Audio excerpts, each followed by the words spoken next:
Amara Okezie was the sort of quiet presence the city misread. In Umoria, a metropolis of mirrored glass towers and sprawling markets, of private jets and precarious stalls, she was known by two things: an unbending capacity for study and an unchanging state of want. She had been the child who kept a pen sharper than her shoes, the undergraduate who arrived early to lectures and left last, the student who ate less to buy a book she could not afford. Her mother hawked vegetables at dawn. Her siblings learned to fold the world into survival. The family's small compound smelled of cassava and sweat and prayers.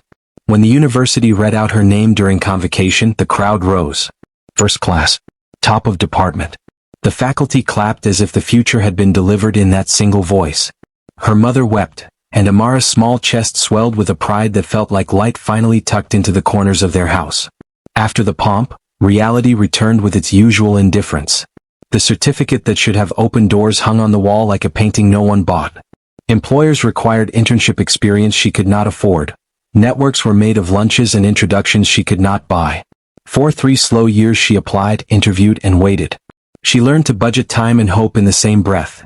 3 interviews a week, 3 buses for a single trip, 3 meals a day stretched to feed patient ambition. She was not the only talented graduate the city ignored, but she felt singled out by fate. When rejection notices arrived, they scraped her courage like sand. Friends left for points overseas, relatives secured government appointments through kinship and whispers. Amara waited. Her mother's cough grew louder. Rent fell due. Pressure did what it always does. It shows the hidden seams of people and places. At night she studied past financial models and market reports on a borrowed laptop in a trading cafe. The glow of the screen was the same color as the street lamp that watched her shoulder.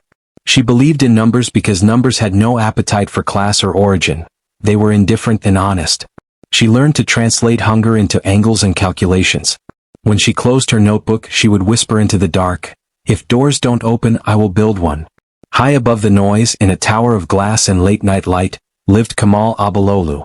His empire glittered in the city's skyline: shipping, petrochemicals, telecom, real estate. His image was the kind of presence a newspaper prints on its front page to remind everyone who was powerful. They called him the Lion of Umoria, not for cruelty but for a reputation of solitary strength. Where others surrounded themselves with yes-men, Kamal's inner circle was small and exacting. He looked for structures that balanced risk and principle, and he fired people who mistook cleverness for loyalty. Kamal's childhood was not a tale of inherited wealth but a story of strategy learned early. He observed markets like an astute farmer reads weather. He traded commodities in his university dormitory and, through a combination of instinct and timing, turned modest profits into ventures. He was guarded because the city had taught him that people wanted bites of success more than they wished to build it. Aboard the private jet, he often said, almost to himself, "The world will take more than it gives if you let it." When his conglomerate reached a crossroads, rapid expansion into new markets with fragile regulatory climates, he realized that the most dangerous thing for any enterprise was not competition but complacency within its leadership. He wanted a mind that was both brilliant and unencumbered by entitlement. Someone whose hunger was not the hunger of greed but the hunger of survival. He asked his chief of staff to find him candidates from top institutions. The list came back impressive, sterile like a display case. Kamal rejected it. He told the aide, "Bring me the ones who knifed through hunger, not the ones who learned from velvet." This request, odd and specific, landed in the hands of an idealistic lecturer who kept one name at the tip of her tongue: Amara Okezie. Amara's phone rang when the sun was a tired smear over Umoria's rooftops. Her lecturer, voice impatient with excitement, said, "Amara, Obalolu conglomerates. They want to see you tomorrow. I forwarded your CV." The words felt both impossible and fragile. Amara slept badly that night, ironing her single white shirt till it softened to the point of transparency, polishing shoes worn enough to remember the dirt of 3 years, and rehearsing answers in a voice that shook less on the second try. She prayed in the small way people pray when they know their fate depends on luck negotiated with preparation. The building when she arrived that morning felt like its own universe. Marble swallowed sound. Security scanners blinked. Executives and watches that could buy months of rent offered smiles meant to appear natural. The other candidates wore imported suits and syllables from conferences. Some had internships abroad. Some had fathers who owned companies. Amara sat like a small island in a sea of architected advantage. When Kamal entered the interviewing room, the air changed. He moved like someone unaccustomed to small talk, precise and unglossed. His gaze found her, not out of curiosity but as if locating a coordinate on a map. He worked through her CV slowly, noting the first class, the absence of internships, the gap years filled with part-time work. He asked simple, surgical questions. What have you been doing? Why should I trust you? The room expected rehearsed answers, flattery. Amara answered simply, honestly, a small, dangerous thing in that room. I've been surviving, she said. That's a reason to be afraid, he said to her. Or a reason to be trusted. He gave her a problem, a compact mess of numbers and assumptions, and timed the silence. Where others would have needed a rulebook, she found a pattern. 11 minutes later she had a solution, a clean path through the tangle. Kamal looked up and something like approval passed his face. Welcome to Obalolu conglomerates, he said. She thought she might float away. The office revealed itself as a different kind of training ground. There was a vocabulary for survival here too. Acronyms that smelled of power, memos that bent markets, email threads that decided livelihoods. Amara learned quickly because she had long trained in endurance. She arrived before dawn, left after the elevators stopped, and learned to snack from the vending machines. She made friends with a security guard named Musa who brought her double-wrapped samosas for lunch and a junior analyst called Tund who traded insights for chess lessons. Kamal watched, always from a distance that felt like a measured test. He did not need to micromanage. Rather he watched patterns of character, how people treated cleaning staff, how they handled small victories, whether they flinched when the pressure rose. Amara's diligence became a quiet alarm bell in his mind. She asked questions that showed curiosity rather than ambition. She corrected a projection that would have cost the conglomerate hundreds of millions. For that she earned a nod from him and a ledger entry in his mental book of worthy people. Office politics gnawed like termites at the edges. Some colleagues assumed she was a charity hire, a PR piece to show the company's social responsibility. Others saw a threat in the way the CEO lingered in meetings after she presented. A whisper campaign matured into more sinister things. A forged memo, a falsified trace, an accusation that she had misreported travel expenses. It was the usual disease of corporations. When the body felt vulnerable, it sent out antibodies that sometimes attacked the healthy parts too. When the first rumor reached him, Kamal did something few executives do. He refused the instinct to fire first and ask later. He invited her to a glass-walled office that looked over the city like a promise. Why didn't you tell me? He asked when she broke down and told him about the accusations. Sir, what could I have said? She asked. Who listens to a poor girl? He started to say something then stopped. You were honest, he said, and you have nothing to hide. That is the currency I value. He dismissed the fabricated accusations with a quiet but absolute authority that ended the rumor mill for a time. Months later, when the board proposed an audacious expansion into emerging markets, Kamal selected Amara to lead the strategic analysis team.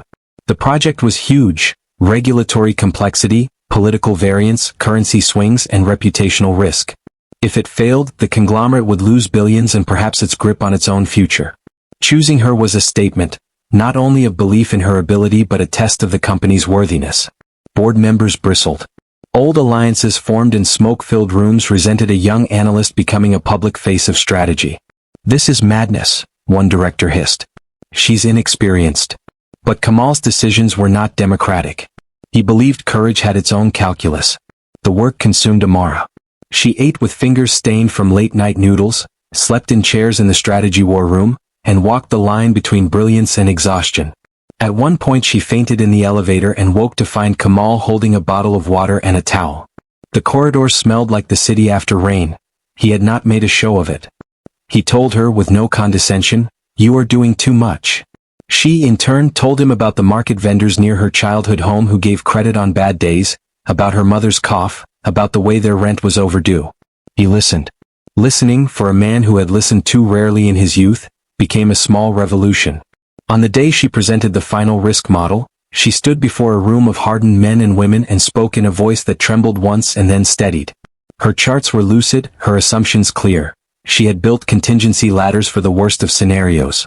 The board listened, muttered, and agreed. The expansion approved. Investors sent a wave of confidence. The conglomerate's share price rallied. For Amara, it felt like a victory that rewired the city, a proof that hunger and humility could sit at the table with expertise. Kamal began to notice Amara in ways that had little to do with performance metrics.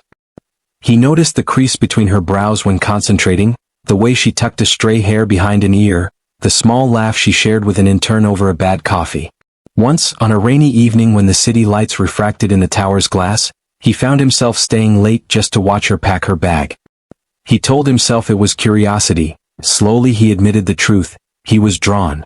Amara, for her part, carried a complicated reverence. Kamal was both the CEO and the man who, in private moments, exhibited patience. When she messed up, he corrected with candor. When she succeeded, he complimented with a gravity that felt like care. Her heart, pressed by years of uncertainty, began to beat in new rhythms.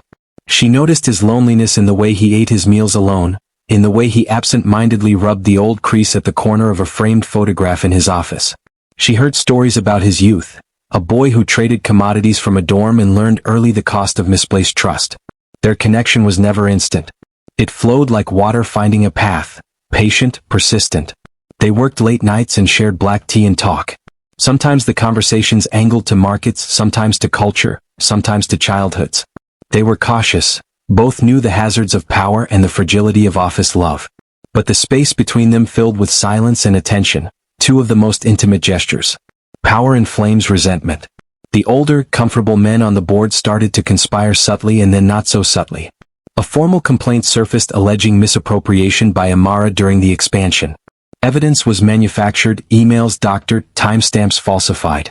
The firm hired auditors who reported irregularities, the kind of chain that can bleed reputations. Someone leaked a story to the city's glossy papers implying favoritism. The corridors filled with speculation. Amara found herself under the bright and cruel light of public curiosity. It would have been easy for Kamal to abdicate, to fold the company's protection into legal prose and abandon a person who had become useful. Instead he stood as an immovable wall. He authorized independent audits and showed the board the original reports. When the auditors found the fabrications, Kamal fired several people whose loyalty had been to selfish gain and ordered a thorough internal reformation. He addressed the press and framed the attack as an attempt to destabilize the company, not as a failure of governance. For Amara, the ordeal stung more because it momentarily shifted her confidence into quiet doubt. She had always been a private soldier. To see her name handed like a weapon in gossip felt personal. She spoke less, retreated into work, and yet when an intern faltered under pressure she was the first to teach him how to recover. Resilience, she had learned, is not only about surviving attacks but about returning to be kind after the wound. When the crisis subsided, Kamal called Amara into his office. The city below looked ordinary, but what had passed between them was extraordinary. He handed her a thick folder. "This is your new title," he said. "Executive Director of Strategy and Innovation. My right hand."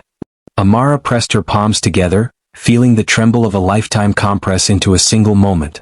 The office around them held its usual calm. Her life had been thrown into a new orbit.